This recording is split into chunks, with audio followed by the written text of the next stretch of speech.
आदित्य अपने दिन का आधे से ज्यादा वक्त फोन पर बिताता था।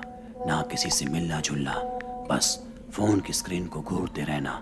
उसकी ये लत घर वालों के लिए भी परेशानी का सबब बन चुकी थी और अब तो वो स्कूल में भी कई बार फोन चलाते पकड़ा गया था। आदित्य की माँ अक्सर उसे कहती, सुधर जा वरना बहुत पछताएगा। उसे शायद इसका इल्म भी नहीं था कि माँ की ये बात इतनी जल्दी हकीकत में तब्दील होने वाली है।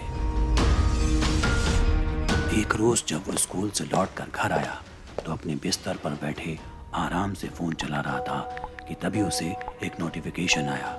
इस नोटिफिकेशन में लिखा था, murdermystery.com वेलकम्स यू, यानी murdermystery.com में आपका स्वागत है। आदित्य इस नोटिफिकेशन को देखकर बेहद डर गया, क्योंकि उसे अच्छी तरह याद है कि उसने कभी ऐसी कोई वेबसाइट अपने फ़ोन में नहीं खोली। वो उसे इग्नोर करता है और फिर फ़ोन बंद करके सो जाता है। शाम को जब उसकी आँख खुलती है तो वो देखता है कि उसके फ़ोन की स्क्रीन पूरी तरह से उस murdermystery.com के नोटिफिकेशन से भर चुकी है। उसे ये सब देखकर बहुत गुस्सा आता है।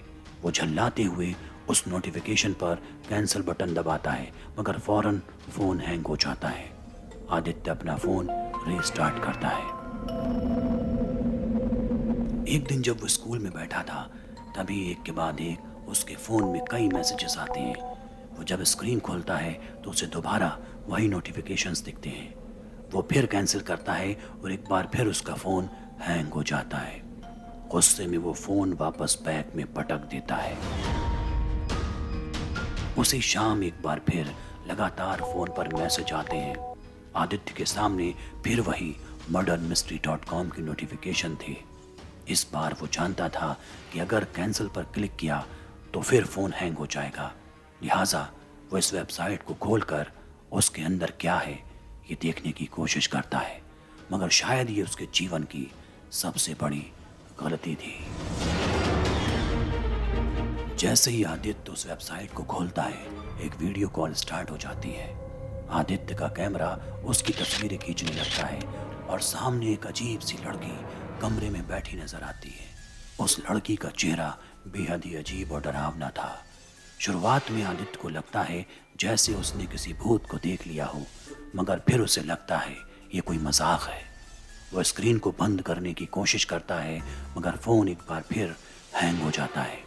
कुछ ही देर की बात थी कि आदित्य के अपनी गैलरी के फ़ोटो भी उस वेबसाइट पर अपलोड हो जाते हैं, जिस पर अब लिखा होता है, योर टाइम स्टार्ट्स नाउ, यानी तुम्हारा समय अब शुरू होता है।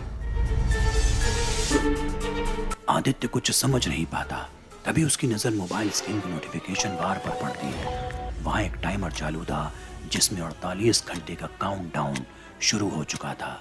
साथ ही लिखा था, आवर्स लेफ्ट टू डेथ, यानी मौत से पहले शेष घंटे।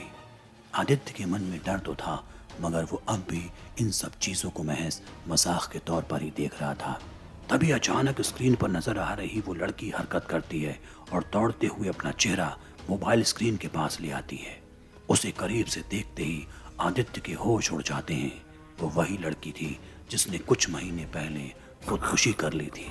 उसने फौरन हाथ से मोबाइल छोड़ दिया।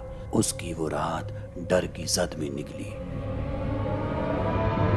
अगली सुबह स्कूल जाने से पहले उसने अपना फ़ोन चेक किया। फ़ोन पर लिखा था, 24 घंटे और बाकी हैं। वो दिन भी निकला। वो समझ नहीं पा रहा था कि किसी को कैसे बताए इस बारे में, मगर हिम्मत करके उसने अपने दोस्त को सारी बात बताई। दोस्त ने सोचा कि आदित्य पागल हो गया है। वो लड़की जो कुछ महीने पहले ही मर चुकी है, वो वीडियो कॉल कैसे कर सकती है। यूं ही करते करते अगले दिन की शाम हो जाती है और अब टाइमर बता रहा था सिर्फ 1 घंटे और बाकी। आदित्य डर गया था। उसने अपना लैपटॉप निकाला और इसका तरीका ढूंढने लगा। काफ़ी मशक्कत के बाद भी उसे कुछ हासिल नहीं हुआ।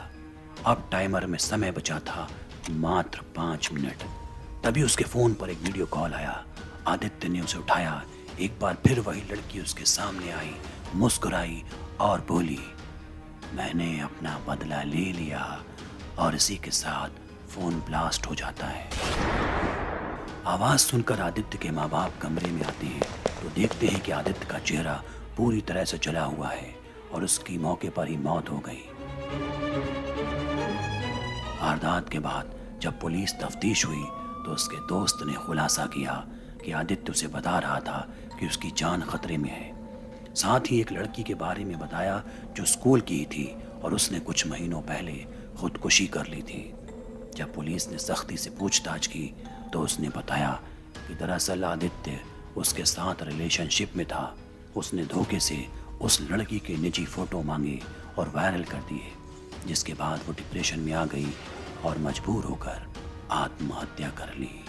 शायद आज इतने महीनों बाद उसने आदित्य के मोबाइल के जरिए अपना बदला ले लिया।